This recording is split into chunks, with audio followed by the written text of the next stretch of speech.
Episode 1105. Stussy appears in front of Zoro and the Soul King, recognizing both of them. She reassures him that she won't be hurting them, but it's hard for Zoro to trust someone who betrays their friends. The other group can't fathom the fact that Rob Lucci was taken down. Afterward, Pythagoras tries to wake up York, who's sound asleep, letting her know that something bad happened. Shaka informs everyone that Stussy and their ally have been working as a spy. Furthermore, Stussy tells Shake that her authority is the same as Lucci, and she can't override his orders to the Seraphim. In order to stop Seraphim from destroying the lab even further, Zoro along with Soul King are on their way. Soul King wonders why the Seraphim members all look really familiar, and Zoro. S-Hawk attacks the lab once again, making Lilith even more furious at him than she previously was. She appears outside, ready to face them, but S-Hawk suddenly attacks. Just then, Zoro arrives and blocks the attack, saving Lilith's life.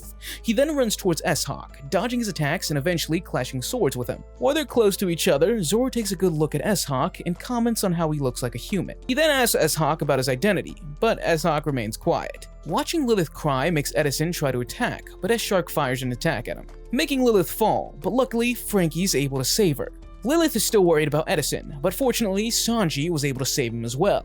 At the same time, the Seraphim stop attacking, and Lilith tells Zoro that their rank of authority was higher than CP0, and they command the Seraphim directly. Nami comments on how the Seraphim are quite dangerous when they're enemies, but Shaka is sure that they can now be called allies. Elsewhere, Stussy informs that she put Sea Prism stone cuffs on Lucci and Kaku, which will stop them from using devil fruit powers. Shaka lets her know that they will be getting out of the island with Straw Hats, inviting her to come along. Meanwhile, Luffy's trying to find Bonnie and Punk when he runs into Chopper, but even he doesn't find them. On the other hand, in Sphinx, little kids welcome Marco back home. They tell Marco how the Navy guys came to their place and were even more horrible than the pirates. He wanted to take Whitebeard's treasure for himself. He starts off by taking hold of a shorty geezer, and just when they're about to shoot her, Weevil sends him flying away. His ogre-like appearance scares the Navy guys, and they make a run for it. Just then, Miss Buchan arrives, telling Marco how the pirates took him away. She realizes that Marco doesn't believe Weevil is Whitebeard's real son, and tells him that Dr. Vegapunk can prove it. Elsewhere, Kizaru's offers some tea and snacks, and he takes it to a room where Elder Saturn is present, one of the 5 elders. Kizaru mentions how Dr. Vegapunk ended up betraying the world government, and Saturn's also disappointed with what happened. Episode 1106. The Navy has arrived at the island and is preparing to attack. Suddenly, a pacifista arrives and starts attacking them. One of them fires a rocket launcher at it, but he protects himself using a bubble shield. He keeps on attacking them until they surrender. On the other hand, everyone starts thanking Sentomaru, since because of her they were able to safely evacuate. Just then, she starts hearing loud noises, and tries calling Vegapunk, but he doesn't answer back. Sentomaru realizes that as she's already a traitor, she will do as she pleases. She then let out all the pacifistas and orders them to keep Dr. Vegapunk secure. Elsewhere, Bonnie arrives in a room and touches a sphere, wanting to learn about her father's memories. Suddenly, she finds herself in a giant field, and hears a kid crying nearby. She walks towards him and asks what happened, but the kid's condition starts getting worse. Back in the control room, Luffy reveals that he was not able to find Dr. Vegapunk, and Usopp can't believe that he went missing.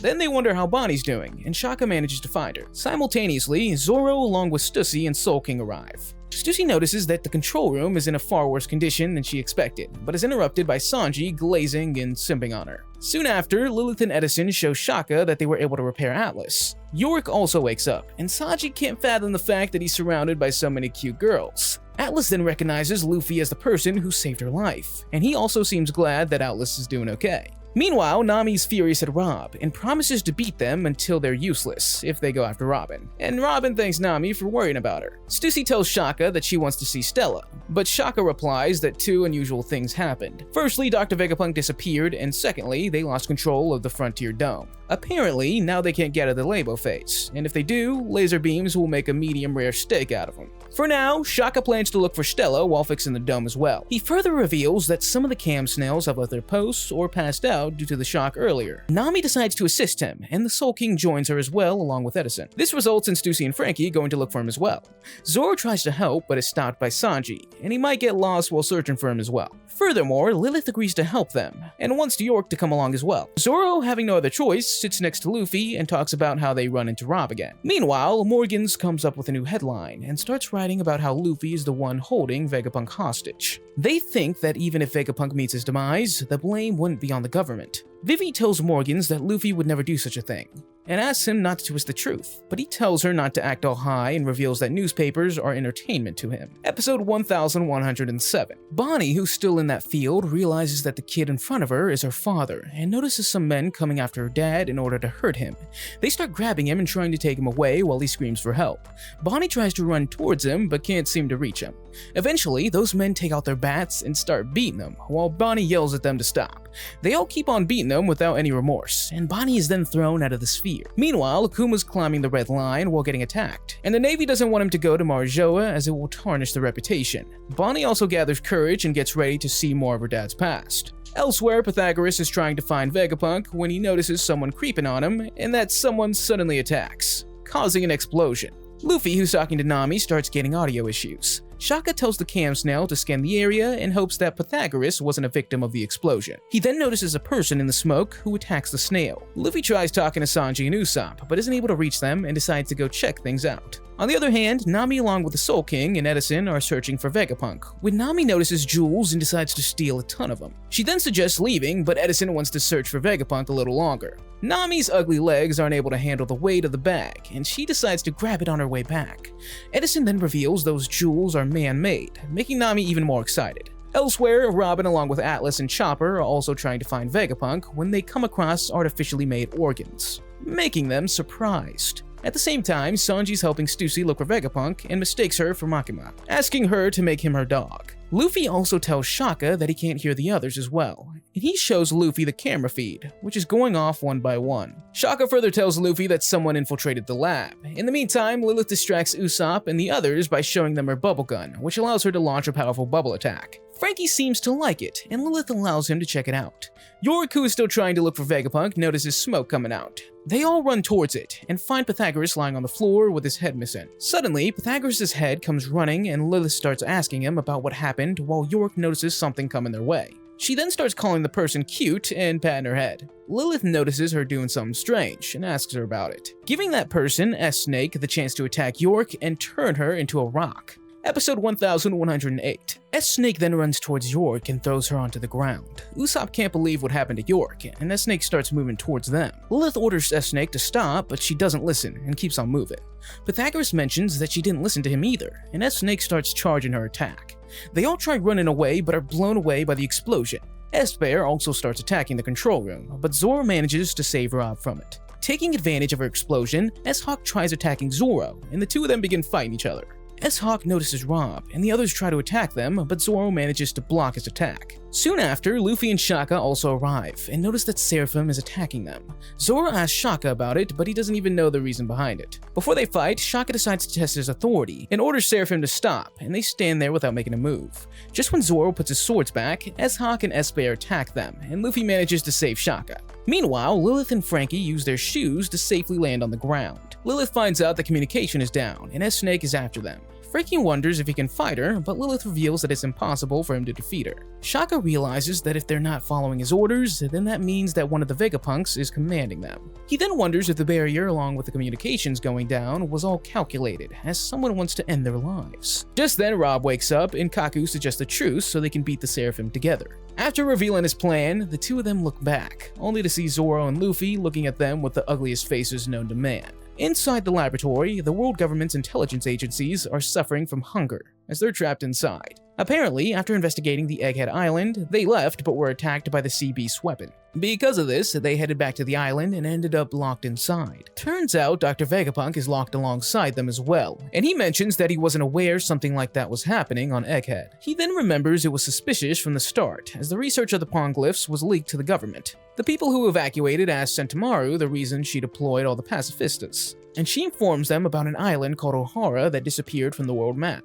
It was because they rebelled against the world government. Apparently, Ohara was home to the biggest library, and the scholars and residents who attempted to decipher the Poneglyphs were eliminated in a naval bombardment. Only a single girl survived, who was known as Robin. Sentomaru figures that the government contemplated all the loss if they were willing to attack Dr. Vegapunk. If that were to happen, then a disaster even worse than Ohara would take place. Elsewhere, Zoro refuses to uncuff the two of them, but Kaku tells them that he would let them uncuff them after taking care of the current issue.